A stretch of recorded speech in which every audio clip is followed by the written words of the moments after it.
Run मुरीदी जी है बदमाशी में भी नत्थ पा लेंदी है, भावें किड्डा वड्डा बदमाश होवे, विआह तो बाद सुधर जाता। कोशिश यही करता कि अपनी जनानी दी सारियां गल्लां मन्ना, अपने बच्चों वास्ते घरों डरदा बाहर नहीं निकलता कि मैं बाहर गया मैनू कुछ हो गया तो मेरे बच्चों का के बनेगा, इतना बंदा डरपोक हो जाता। लेकिन एक नौजवान आया घरदिਆਂ ਨੂੰ बड़ा तंग किया सी, बड़े ਉਹਦੇ पुलिस के परचे भी होए सी, चोरियां करता सी, लोगों नाल लड़ाइयां करके आंदा, लेकिन घर दे पैसे दे दुआ के ते ਉਹਨੂੰ छडा लैंदे सी। ਉਹਦਾ पुत्तर अगे हथ बंदे, खुदा दा ना ही है काम छड्ड दे, कोई काम काज कर ताकि असीं भी सुकून च होवीए। उन्हें आख्या जो मर्जी कर लो, मैं अपने यारां दा साथ नहीं छड्डना। घर दे सोचा, उन्हें आख्या कोशिश करने आ इहदा विआह कर देने आ ताकि हो सकता है सुधर जे। उन्हें जनाब रिश्ता पता करना शुरू किया, जिहदे नाल गल करदे उन्हें आख्या तुहाडा ते मुंडा ही बड़ा खराब है, असां उहनूं रिश्ता को नहीं देना। आखिरकार एक बुजुर्ग है, उन्हें आख्या चलो ठीक है मैं रिश्ता देने नूं तैयार हाँ, मैनूं पता है मुंडे इसे तरह खराब होंदे ने, शादी तो बाद आपे ठीक हो जाएगा। उन्हें जनाब रिश्ता देता, अपनी कुड़ी नूं समझा के टोरिया। उन्हें बुजुर्ग ने आख्या पुत्तर गल सुन, जाके अपने जने तू आपू कंट्रोल करना है, जितना वड्डा भी बदमाश होवे सारा काम जनानी दा हुंदा, उहनूं कंट्रोल करना। आख्या अब्बा जी तुसीं फिकर ना करो,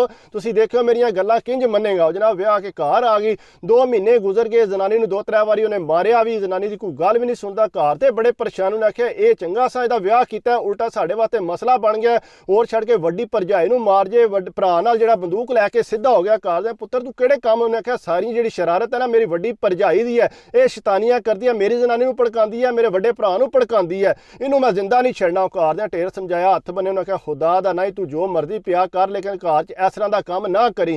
घर दे आख्या ये नहीं सुधरदा, कोशिश करने आ कि इनू बाहर ही कर दी। उन्हें जनाब किसी एजेंट नाल गल कीती, वो जनाब बाहर टुर गया। जिसे बाहर आया तो आके घर दे कोई पैसा ना टोरना, बिल्कुल घर दे आदे पुत्तर को पैसा टोर। घर उहदी जनानी वास्ते फ्रूट शूट आमदा रहिंदा, जनानी फ्रूट लैके चुप करके अंदर कमरे च वड़ जांदी। वड्डे भरा दे बच्चों नूं ज़ाहिर गल है पता तो लग ही जाता, बच्चे दस दिंदे ने कि मैं केक खादा, चाकलेट आवणियां, फ्रूट आवना। उन्हें चुप करके अंदर खुआल के तो उन्होंने बाहर कढ़ना। दूजे भरा दे उन्हें तकदे रहना, घर च 1 रुपया ना लभना।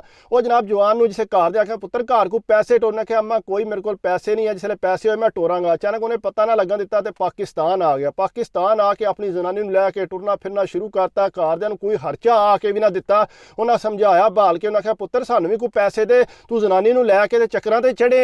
उन्हें आख्या अम्मा मेरे को पैसे है ही को नहीं है। तो जनानी ने अपनी टूमा वेच के कहंदी तुसीं आ जाओ, एक बारी चक्कर ला जाओ, तो बाई देखे तुहाडे नाल ते यही चंगी है। उल्टियां घरदिਆਂ नूं गल्लां सुनाणियां शुरू कर दियां। वो जनाब रह रू के 2 महीने तो वापस टुर गया। उस तो बाद जनाब उन्हें अपने साले नूं पैसे टोरने, साला चोरी छुपे आंदा फ्रूट लैके सीधा भैन नूं दे के ते अपने टुर जांदा। भैन अंदर जाके खा पी के ते अपने हजम करके बाहर निकलदी सी। घर दे ज़ाहिर गल सारियां खबरां रखदे ने। उन्हें फोन किया, उन्हें आख्या पुत्तर गल सुन, ए तू काम चंगा नहीं करदा पिया, जिहड़ा तू अपने साले कोलों फ्रूट मंगा के चीज़ां मंगा के अपनी जनानी नूं दे। तेरी बुढ़ी माँ है, तेरा प्यो है, तेरे भैणां भरा ने, तू उन्हां दा कोई नहीं ख्याल करदा। उन्हें आख्या अम्मा मेरे कोल कसम चुका लो, मैं कोई शै नहीं। उन्हें आख्या पुत्तर साडे नाल इह काम ना कर, सानू सारियां गल्लां दी समझ आ, सा दुनिया तक्की है। उन्हें आख्या अम्मा जी मेरे कोल है ही कोई शै नहीं, मैं आवां ते तुहानूं दियां। घर दे चुप कर दे, उन्हें पता पहला बड़ा विगड़िया सी, इहनूं किहड़ी लोड़ है होर इन्ना किरे विगड़ जे। वो चुप करन दे डरदे किरे मुड़ा ज़्यादा खराब ना हो जे। वो जनाब इंज होया कि साले दा एक्सीडेंट होया। जिसले एक्सीडेंट होया तो जनानी जिहड़ी है 2 वारी बेहोश हो गई अपने भरा दे दुख नाल। फोन करके अंबरा नूं कहंदा अम्मा जी नूं हस्पताल खोलना। आख्या पुत्तर गल सुन, एवें भरा दे थोड़ा दुख लै गई है तो बेहोश हो गई, ठीक ठाक है, इहनूं कोई मसला। उन्हें आख्या ना अम्मा मेरी जनानी 2 वारी बेहोश हो बैठी है, तुहानूं कोई असर ही कोई नहीं, इहनूं जाके ड्रिपां शिपां लो। उन्हें आख्या पुत्तर ठीक ठाक है, तक घर बैठी है, तू क्यों परेशान है। उन्हें जनाब पत्ते ना लगन दिता, फिर पाकिस्तान आ गया। जिसे पाकिस्तान आया घर दे मत्थे ते हत्थ मारन लग पे। उन्हें आख्या मसा तो तू हो के गए, फिर तू वापस आ गए। उन्हें आख्या अम्मा मेरी जनानी तू अगे मैनूं कोई भी नहीं। उन्हें आख्या माँ प्यो तो भी अगे। उन्हें आख्या माँ प्यो है ने, लेकिन मेरी जनानी जिहड़ी है मैनूं बड़ी अजीज है, तुसीं अगर इहदा ख्याल नहीं रखना तो मैं क्यों ना आवां पाकिस्तान। उन्हें जनाब आया जाके साले ते सारा खर्चा कीता, उहदी लत्त टुटी सी, और छड़ के जनानी नूं फ्रूट फराना टराना सब कुछ उन्हें करना।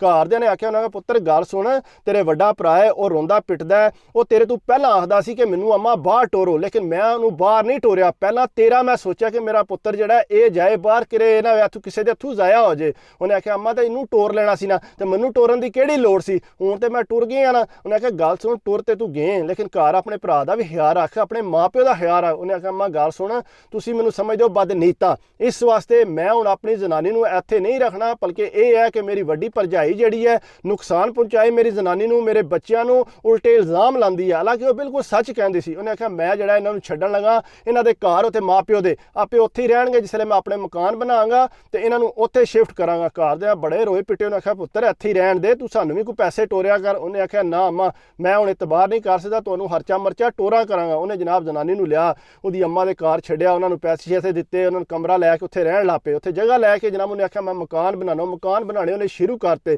ਘਰ ਦੇ ਹਾਲਾਤ ਬੜੇ ਹੀ ਮਾੜੇ ਸੀ, ਲੇਕਿਨ ਘਰ ਦੇ ਜਿਹੜੇ ਨੇ ਬਦਮਾਸ਼ੀ ਦੀ ਵਜ੍ਹਾ ਤੋਂ ਇਹਨੂੰ ਬਾਹਰ ਕੱਢਿਆ ਸੀ ਨੇ। ਹਾਲਾਂਕਿ ਵੱਡਾ ਭਰਾ ਰੋਂਦਾ ਪਿੱਟਦਾ ਸੀ ਕਿ ਮੈਂ ਬਾਹਰ ਜਾਣਾ ਹੈ, ਲੇਕਿਨ ਘਰਦਿਆਂ ਦੀ ਉਹਨੇ ਕੋਈ ਗੱਲ ਨਹੀਂ ਸੁਣੀ। ਉਹਦੀ ਬਦਮਾਸ਼ੀ ਜਿਹੜੀ ਹੈ ਇਤਨੀ ਸੀ ਜਿੱਥੋਂ ਤੱਕ ਉਹਦਾ ਵਿਆਹ ਨਹੀਂ ਸੀ ਹੋਇਆ। ਵਿਆਹ ਤੋਂ ਬਾਅਦ ਉਹ ਇੰਜ ਦਾ ਸੁਧਰ ਗਿਆ ਕਿ ਘਰਦਿਆਂ ਨੂੰ ਉਹ ਸਮਝਦੇ ਕੁਝ ਨਹੀਂ ਸੀ। ਉਹਨੇ ਆਖਿਆ ਤੁਸੀਂ ਜੋ ਮਰਜ਼ੀ ਕਰ ਲਓ, ਮੈਂ ਤੇ ਮੇਰੀ ਜ਼ਨਾਨੀ ਹੈ, ਹੋਰ ਕੁਝ ਵੀ ਨਹੀਂ। ਆਪਣੇ ਬੱਚਿਆਂ ਵਾਸਤੇ ਜ਼ਰਾ ਸਾਰਾ ਕਿਰੇ ਪੇਟ 'ਚ ਦਰਦ ਵੀ ਪੈ ਜੇ ਨਾ ਤੇ ਉਹ ਦੁਖੀ ਹੋ ਜਾਂਦਾ ਕਿ ਮੇਰੇ ਬੱਚੇ ਦੇ ਪੇਟ 'ਚ ਦਰਦ ਪੈ ਗਿਆ। ਇਹ ਬਦਮਾਸ਼ੀ ਉਤਨੀ ਦੇਰ ਹੀ ਹੈ ਜਿਤਨੀ ਦੇਰ ਉਹਦਾ ਵਿਆਹ ਨਹੀਂ ਸੀ ਹੋਇਆ। ਬਾਕੀ ਹਰ ਬੰਦੇ ਦਾ ਹੀ ਹਿਸਾਬ ਹੈ, ਵੱਡੇ ਤੋਂ ਵੱਡਾ ਬਦਮਾਸ਼ ਹੈ, ਸਾਲ ਨਹੀਂ ਦੋਵਾਂ ਨੂੰ ਚਵਾਂ ਨੂੰ ਉਹ ਸੁਧਰ ਜਾਂਦਾ। ਬਦਮਾਸ਼ੀ ਇਤਨੀ ਨਹੀਂ ਬੰਦਾ ਕਰ ਸਕਦਾ। ਬਾਕੀ ਇਹ ਹੈ ਕਿ ਵੀਡੀਓ ਅੱਛੀ ਲੱਗੇ ਤਾਂ ਲਾਈਕ ਜ਼ਰੂਰ ਕਰਿਆ ਕਰੋ, ਕਮੈਂਟਸ ਕਰਿਆ ਕਰੋ, ਸਬਸਕ੍ਰਾਈਬ ਕਰ ਦਿਓ ਤੇ ਦਿਲ ਖੁਸ਼ ਰਹਿੰਦਾ। ਦੁਆ ਯਾਦ ਰੱਖਿਓ। ਅੱਲਾ ਹਾਫਿਜ਼।